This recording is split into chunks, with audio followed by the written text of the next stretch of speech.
We are currently at the 64th chapter of ELBAF, with it already becoming one of the longest arcs in the entire manga. And Usopp hasn't done shit. Yet, as people would say. But with the Straw Hats finally becoming the center of the narrative after so many arcs focusing on side characters, will Usopp finally get his moment? Let's talk about it, shall we? Well, it's important to establish that I already think that if ELBAF was supposed to be the best Usopp arc, then it has already failed, regardless of what could happen in the future. Unless Usopp completely turns around the narrative in a way that his moment will be unmissable, his time has already come and he won't get another chance to really shine in the way probably Brook already did. ELBAF focused tremendously on Loki, a character that's been teased all the way from Thriller Bark, Brook, and the prequel part of his backstory, and the introduction of the God's Knights, Emu, and Gaban. We are already well into probably the last fights of ELBAF, with a few Straw Hats having taken some spotlights here and there, with Luffy being the clear outlier. And what did we get for Usopp until now? Him being defeated repeatedly and some glimpses of his observation haki, which I must reiterate was not what we were expecting of his character. He already did that in Dressrosa, and that was cool.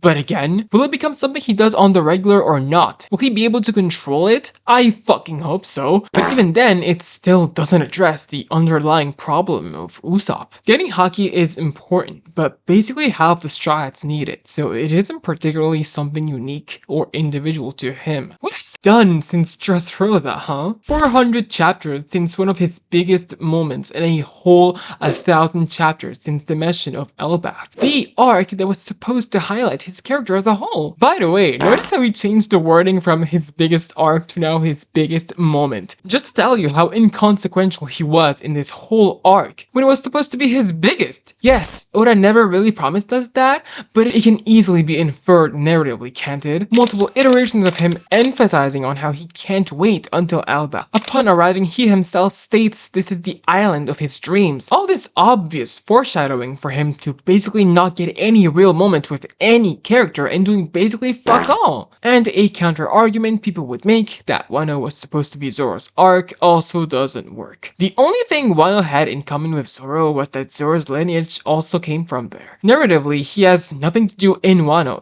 even though I will agree that Oda could have done a better job to at least expand on that. But overall, it's more excusable than Usopp and ELBAF. And additionally, the whole thing was set up as his arc. He has the strongest connection to the giants, strongest connection to warrior culture, Norse mythology, power of stories. You know how ELBAF is fabled backwards and he tells lies, and I could go on, so don't even start with that argument. Brook had more importance than him. I hear people all the time to let Oda cook, let Oda pace out the characters and shit, but let's not act like he's never dropped the ball, guys. Post Timeskip as a whole is personally the time where I've lost the most interest in One Piece. Fishman Island was truly bad, Otohime was the only redeeming quality, but even she couldn't save the arc. Punk Hazard wasn't better, Dressrosa insisted upon itself, and then Onigashima, let's not act like he had a 1v1 in the first place, like basically every other Straw Hat. Even Nami got more focused than him in that arc. And then Egghead, he's fuck all. I mean, where are we going with him, Oda? What's the plan here? Now, just because Usopp hasn't gotten focused in a big while doesn't mean that he won't, and he probably will. Oda will probably give him a big time to shine when the time comes, but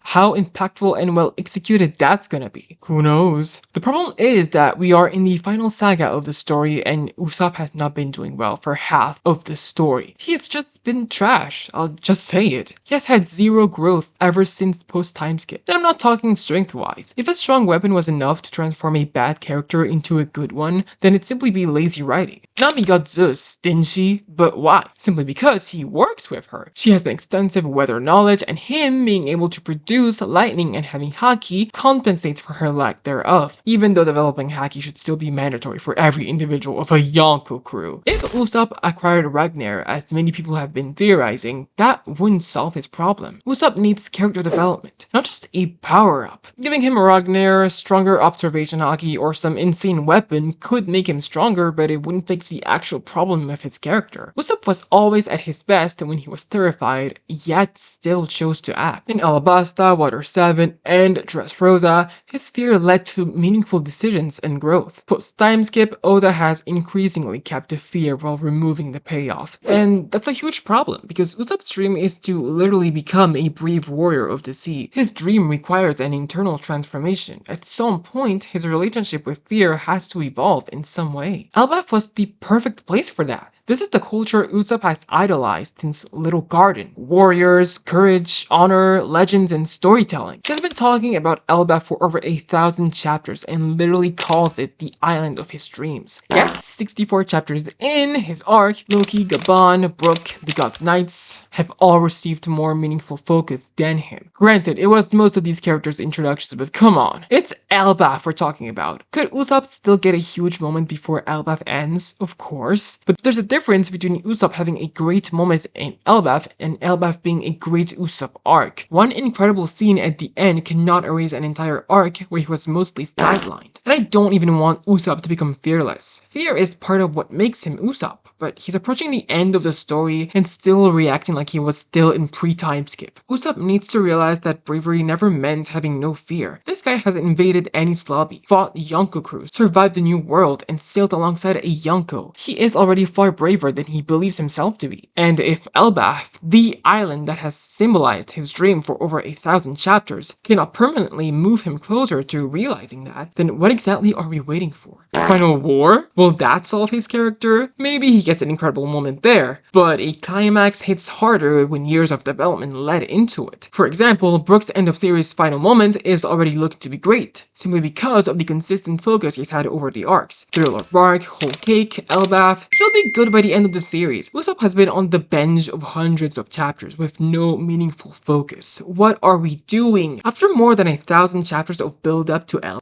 we really shouldn't still be saying that his moment is coming. It already should have come. However ELBAF ends, it is already a failure for Usopp. A big moment just won't fix hundreds of chapters where he's dismissed. Unless he dies or something.